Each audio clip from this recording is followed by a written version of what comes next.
wasn't you'd finished your manuscript. Yes. And this was quite a sweet chapter because it was how you met Sharon, and there was one bit in it that I thought was quite special, that when you gave her the manuscript and she read it, and then you said you wanted to be a writer, and she said to you, Geoff, you're already a writer. So what did that do to you, and how important is it? Because I know that we talk a lot about not allowing people, not getting high on people's praise, because then at the same time they can bring you down with critique. Yeah. But I think it's important to have a few select people in your life that really believe in you and you trust. Especially at the beginning, yeah. Yeah. And so what did and don't forget as well that God can talk through people. So often Sharon will say things that don't sound like they're coming from her mouth.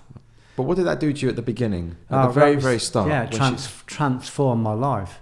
Because I had no internal validation.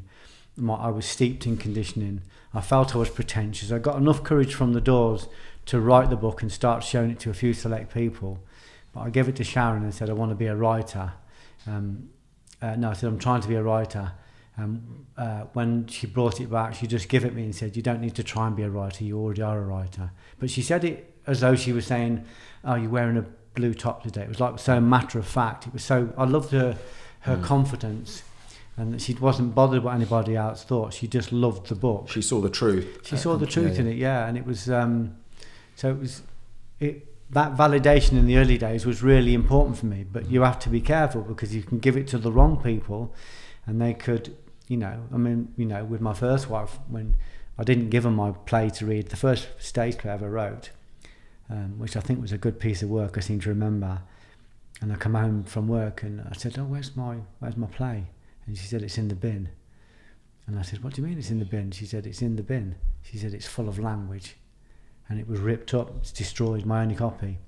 So that kind of thing can crush her. You think my aspirations are going to stay in the bin with those torn pages, with those ripped up scenes and lines and characters. And at the time, this was someone that you trusted, that you believed in. Oh man, I can't tell you. It killed me. I remember looking at her and thinking, I remember the love that I had, any love I had left was gone. It just went. It just disappeared. And interestingly, when I gave it to Sharon was one of my students at my karate class. And I said, would you have a read of it, And when she said she loved it, I instantly fell in love with her. Instantly.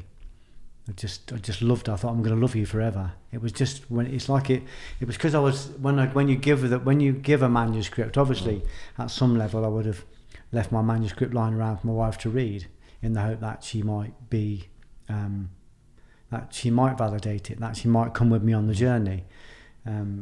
So you make yourself massively vulnerable when you share your work, because you're sharing your soul. That's what you're doing. Yep. But if I'd have known how scared my first wife was, if I'd have known, believe me, I'd have been kinder. I'd have been much kinder. I didn't realise that my spilling ambition was frightening people.